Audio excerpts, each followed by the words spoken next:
नवीन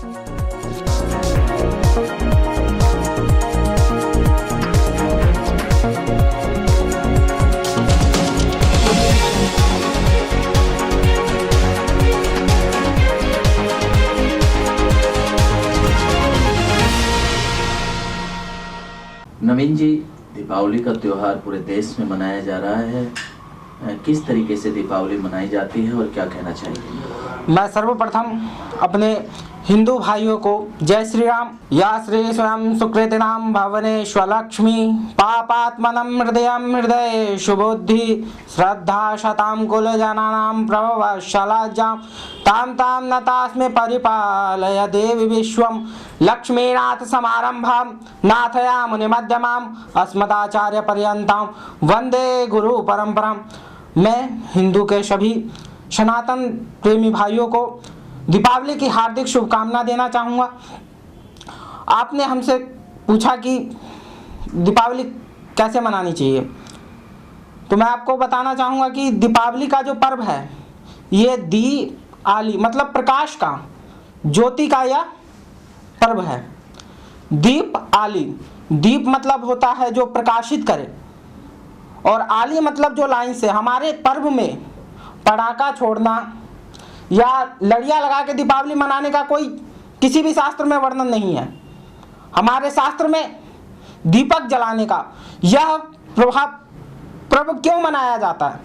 जब प्रभु श्री राम 14 वर्ष का वनवास लौट के जो माता कैकेयी के कहने से जो दशरथ जी ने दो वचन जो दिए थे, उन वचनों को पूर्ण करने के लिए भगवान श्री राम 14 वर्ष वनवास काट के जब अयोध्या लौटे थे, तब उनका हार्दिक अभिनंदन करने के लिए, स्वागत करने के लिए सभी सर्व अयोध्यावासी ने, सभी अयोध्या के वासियों ने दीप जला के खुशी मनाई थी। इसलिए हम दीपावली मनाते हैं। और आज के दिन कहा जाता है कि महालक्ष्मी का प्रागट्य भी हुआ था, जो समुद्र से, क्षीर सागर से सुधा अमृत का कलश लेके इस धरती पे स्थापना हुई थी।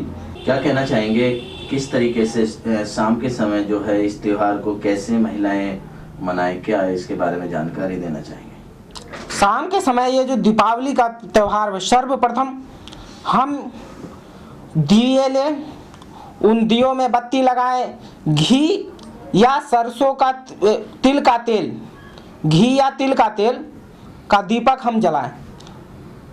तिल के तेल का दीपक जलाने से हमारे घर में अधिक समय तक की जो लक्ष्मी आती है वह रुकती है, वास करती है हमारे घर में।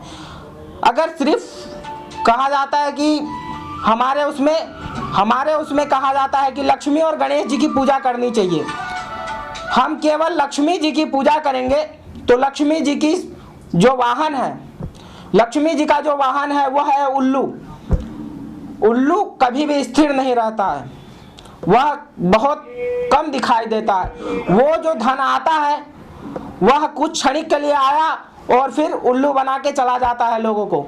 इसलिए हमारे घर में देर तक की स्थिर लक्ष्मी के लिए हमें भगवान गणेश और माँ लक्ष्मी की पूजा करनी चाहिए, जिसमें सर्वप्रथम गणेश जी और गौरी जी को विराजमान करके उनका पाद प्रक्षालन करें, उनका हाथ धुलवाए, उनको दूध दही घी जो पंचामृत होता है पंचामृत से स्नान करवाए, उसके बाद उनको वस्त्र धारण करवाए, गणेश जी को एक यज्ञोपवीत अवश्य धारण करवाए, और गणेश जी को यज्ञोपवीत धारण के उपरांत में 1 चमची आचमनी जरूर छोड़नी चाहिए।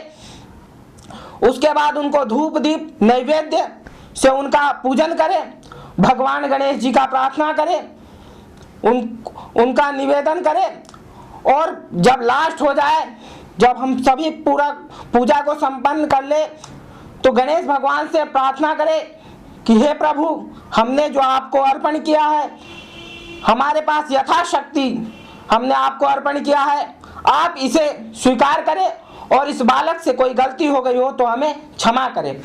कोई विशेष मंत्र कहना चाहेंगे? जी, इसमें कहा जाता है कि दीपावली के दिन जो दिए जलाएं हम, ऋग्वेद में 16 मंत्र है। ओम हिरण्यवर्णाम हरिणीम सुवर्ण रजतस्त्रजाम चंद्राम हिरण्मयीं लक्ष्मीं जात वेदो आवहम ताम आवह जात वेदो लक्ष्मी मनप कामनी यस्याम हिरण्य विंदेयम गामश्वम पुरुषानम। इस प्रकार से एक दिए को जला के एक मंत्र बोले, और जो इतना नहीं बोल सकते हैं वो ओम ऐं ह्रीं महालक्ष्मी नमो नमः इस मंत्र से भी दिए जला सकते हैं। पंडित जी, पूरे देश में दीपावली का पर्व बड़ी ही धूमधाम से मनाया जा रहा है। किस तरीके से क्षेत्रीय जनता दीपावली के पर्व को मनाए, कुछ प्रकाश डालना चाहिए? जी, सबसे पहले विश्व के सभी सनातनियों को दीपावली भाई दूज की बहुत बहुत शुभकामनाएं।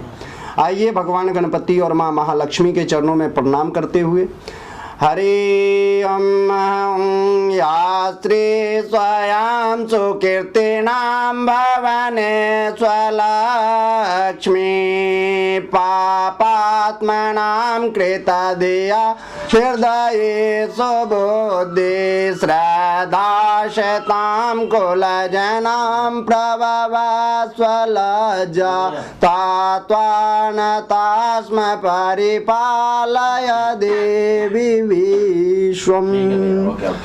दीपावली, सबसे पहले तो हमें यह जानना चाहिए कि दीपावली मनाया क्यों जाता है। जब भगवान श्री रामचंद्र जी अयोध्या आए थे, लंका से विजय प्राप्त करने के बाद अयोध्या आए थे, तो अयोध्या में जिस दिन उनका आगमन हुआ उस दिन कार्तिक कृष्ण पक्ष की अमावस्या तिथि था, तो उस दिन बहुत ही अंधकार था। तो उनकी अयोध्या आने की खुशी में अयोध्या वासियों ने दीपक का, घी का दीपक जलाकर उनका स्वागत किया था, उनके आगमन का उनका स्वागत किया था। जब ही से यह दीपावली का पर्व मनाया जाता है। दूसरी बात यह है कि दीपावली का अर्थ क्या है। दीप, दीप मीन्स प्रकाश, आवली, आवली मीन्स लाइन। तो हम दीपक को एक लाइन में लगाकर भगवान श्री रामचंद्र जी का स्वागत किया अयोध्या में, जभी से दीपावली का त्यौहार मनाया जाता है। और इस दिन भगवान गणपति और माँ महालक्ष्मी का पूजन करना चाहिए, जिसके करने से हमारे घर में लक्ष्मी की प्राप्ति सदैव बनी रहती है। और भगवान गणपति के साथ माँ महालक्ष्मी का पूजा इसलिए किया जाता है कि जब हमारे घर में लक्ष्मी का आगमन हो तो साथ में सद्बुद्धि का भी आगमन हो, क्योंकि लक्ष्मी हमारे घर में क्षीरकाल तक जब भी विराजमान रहेगी जब हमें उसे यूज करने का, उसे अपने घर में चलाने का हमारे पास सद्बुद्धि, हमारे पास ज्ञान होना चाहिए। तो इसीलिए खास करके हमारे सभी सनातनियों को आज के दिन माँ महालक्ष्मी और भगवान गणपति का पूजन करना चाहिए। आइए मैं आप सभी को पूजन का विधि भी बता देता हूँ कि भगवान गणपति और माँ महालक्ष्मी का पूजन आज के दिन कैसे करें। सबसे पहले सुबह ब्रह्म मुहूर्त में उठकर स्नान करें। स्नान करने के बाद अपने पूरे घर को, आज के दिन तो वैसे भी सबका घर नए रंगों से, नए पेंटों से, नए नए लड़ियों से लगाया जाता है, चमकाया जाता है। तो भगवान का अपने पूजन घर में, पूजन गृह में एक स्थान विराजित करें, उस पर लाल या पीला वस्त्र धारण करवाएं। उसके बाद भगवान गणपति और माँ लक्ष्मी को विराजित करें। उसमें एक बात का खास ख्याल रखना चाहिए कि भगवान गणपति के दाहिने साइड में महालक्ष्मी को विराजित करना चाहिए, क्योंकि कहा भी गया है सदा भवानी दाहिनी षण्मुख रहे गणेश। तो भगवान गणपति के दाहिने साइड में माँ महालक्ष्मी को विराजित करें। उसके बाद आनंद चित्त हो भगवान का पूजन करें, भोग लगाएं, नैवेद्य लगाएं और धूप दीप जलाने के बाद, उनका पूजन करने के बाद यथाविभव प्रणाम कर और अपने घर में इस पर्व को खुशी और हर्षोल्लास के साथ मनाएं। और इसी के साथ मैं सभी भाइयों को एक सूचना भी देना चाहता हूं कि आजकल ये जो पटाखे का सिस्टम चल रहा है, कि हमें एक चीज़ ये ध्यान रखना चाहिए कि दीपावली को प्रदूषण मुक्त मनाना चाहिए, क्योंकि पटाखों से जनता को भी परेशानियां होती है और सभी को भी दिक्कत होती है। तो आइए इसी के साथ मैं अपनी वाणी को विराम देता हूं।